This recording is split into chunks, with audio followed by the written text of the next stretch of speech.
할렐루야. 오늘도 참으로 복된 날입니다. 오늘은 사순절 14일째 되는 날입니다. 그래서 기적이 일어나는 사순절 매일 묵상을 출애굽기 14장을 통해서 하겠습니다. 출애굽기 14장은 세 가지 주제로 나눌 수 있습니다. 첫 번째 주제, 바로 추격. 두 번째, 백성들 원망. 세 번째, 홍해 기적. 자, 그럼 바로 추격부터 보겠습니다. 자, 1절에서 9절까지 보면 자세히 알 수 있고요. 출애굽기 14장 9절입니다. 같이 한번 읽어보겠습니다. 애굽 사람들과 바로의 말들, 병거들과 그 마병과 그 군대가 그들의 뒤를 따라 바알스본 맞은편 비하히롯 곁 해변 그들이 장막 친 데에 미치니라. 자, 하나님의 말씀이 임하죠. 바알스본 맞은편 바닷가에 장막을 치게 하라. 말씀 두 번째입니다. 온 군대로 말미암아 영광을 얻어 나를 여호와인 줄 알게 하리라. 이 말씀은 하나님이 뭔가 지금 큰 일을 행하실 것을 암시하고 있죠. 그리함으로 말미암아 영광을 얻게 된다는 겁니다. 왜? 애국 군사들이 그 놀라운 일들을 보면서 하나님이 정말 여호와이구나 라고 알게 된다라는 겁니다. 자, 볼까요? 바로가 곧바로 추격해 옵니다. 말들과 병거들과 마병과 군대와 함께 옵니다. 참 거대한 군사들을 이끌고 이스라엘 백성들을 죽이든가 다시 데려가든가 하려고 오는 것을 볼 수가 있습니다. 자, 두 번째 주제로 가보겠습니다. 자, 백성들 원망입니다. 자, 10절에서 20절까지 보면 자세히 알 수 있고요. 자, 성경 한번 읽어보겠습니다. 출애굽기 14장 12절입니다. 우리가 애굽에서 당신에게 이른 말이 이것이 아니냐? 이르기를 우리를 내버려 두랴. 우리가 애굽 사람을 섬길 것이라 하지 아니하더냐? 애굽 사람을 섬기는 것이 광야에서 죽는 것보다 낫겠노라. 백성들이 불평합니다. 심히 먼저 두려워하죠. 그리고 여호와께 부르짖습니다. 하나님, 왜 우리를 여기까지 인도하셨나요? 자, 백성들 두 번째 불평입니다. 모세를 향한 불평이죠. 애굽에 배장지가 없어 이 광야에서 죽게 하느냐? 차라리 애굽에서 죽게 그냥 두지 왜 여기까지 인도하여서 힘들게 하느냐, 죽게 하느냐 이겁니다. 백성들의 불평 세 번째입니다. 애굽 사람을 섬기는 것이 광야에서 죽는 것보다 낫다라고 합니다. 여러분은 어떻게 생각하십니까? 차라리 애굽 사람을 섬기느니 종살이를 하느니 차라리 여기서 죽는 게 낫다라고 고백해야 되지 않을까요? 죽음이라는 게 두려운가 봅니다. 여러분, 고난이 두렵습니까? 이제 하나님이 하시는 일들을 보고 우리가 이 사순절을 통해서 다시 한번 우리의 생각을, 우리의 마음을 고쳐먹어 보십시다. 자, 모세가 백성들을 향해서 말합니다. 두려워하지 말고 하나님이 행하시는 구원을 보라. 하나님께서 너희를 위하여 싸우시리라. 할렐루야. 하나님이 우리를 위하여 대신해서 싸워서 저 애국 군대를 어떻게 하실 것이다 이거잖아요. 자, 그때 하나님 말씀이 임하죠. 모세를 향해서 임합니다. 손을 바다 위로 내밀어 갈라지게 하라. 마른 땅으로 행하라. 마른 땅이 될 것이다.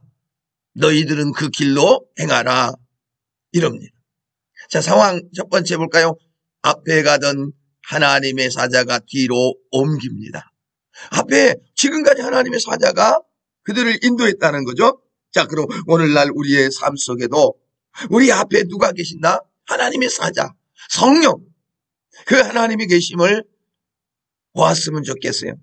내가 홀로 가는 게 아니라 하나님께서 동행하여 주셔서 하나님의 보호심 속에서 하나님이 보호하심 속에서 여기까지 왔다라고 하는 믿음을 가졌으면 좋겠습니다.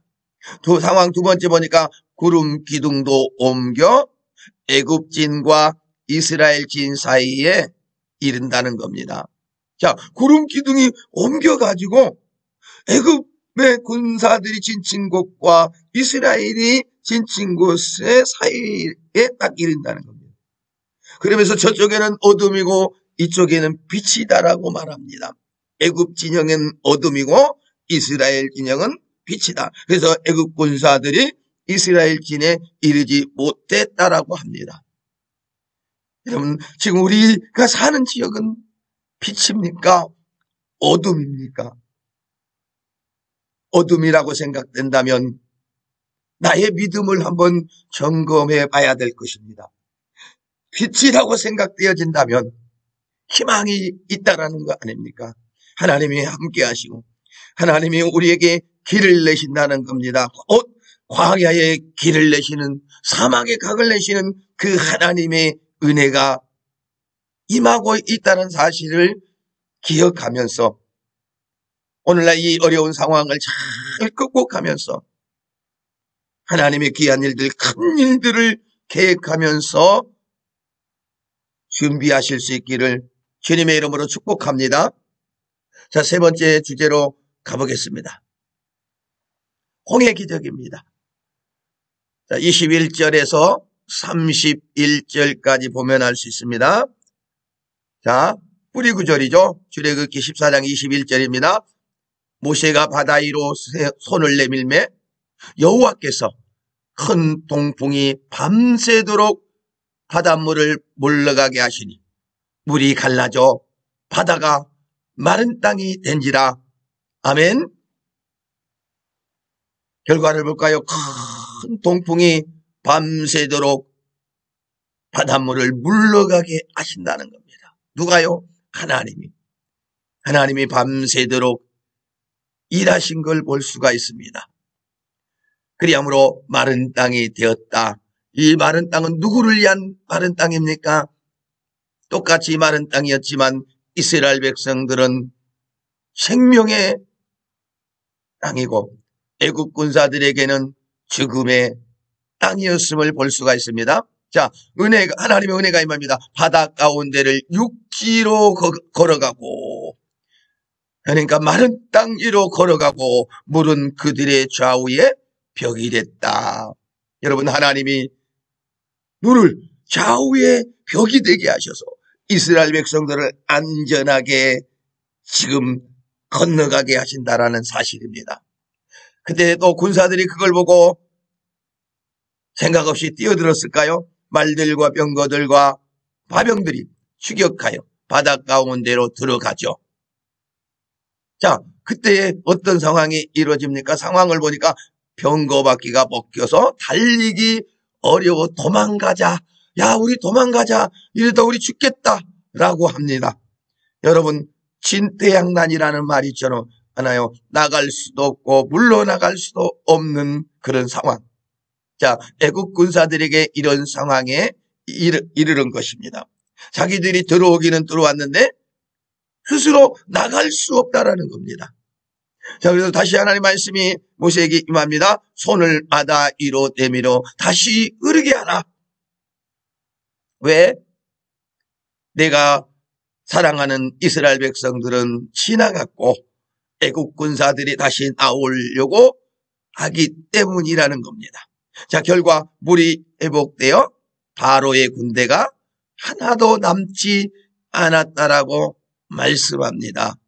여러분, 하나님의 말씀에 의해서, 다시 말하면 하나님이 모세에게 말씀하시고 모세가 행함으로 말미암아 하나님의 역사가 일어난 걸 볼 수가 있습니다. 자, 바로 군사들이 이스라엘 백성들을 죽이려고 했지만 자기 마음대로 할 수 없었던 것도 볼 수가 있습니다. 여러분, 하나님이 살리시려고 맘만 먹으면 얼마든지 살리실 수 있고 죽이실 마음을 가지신다면 죽일 수 있다는 것도 이 모습을 통해서 볼 수가 있을 것입니다. 여러분, 우리는 누구의 손을 잡아야 됩니까? 이 어려운 시대에, 이 고통의 시대에 누구의 손을 잡고 가야 됩니까? 오늘 이 사순절을 통해서 확실하게 주님의 손을 잡고 이제 남은 생애 동안 이스라엘 백성들처럼 원망하지 아니하고 날마다 감사하며 기뻐하며 살아가는 우리의 삶이 될 수 있기를 주님의 이름으로 축복합니다. 자, 출애굽 24장은 이렇게 세 가지 주제로 이루어졌습니다. 바로 추격, 백성들 원망, 홍해 기적. 자, 14장을 오늘 또 읽으면서 이 강의를 들으면서 은혜 받을 수 있기를 간절히 원합니다. 자, 오늘 또 주님과 동행하며 기적이 일어나는 사순절 19일째 날이 되시기를 예수님의 이름으로 간절히 기도합니다. 평안하세요.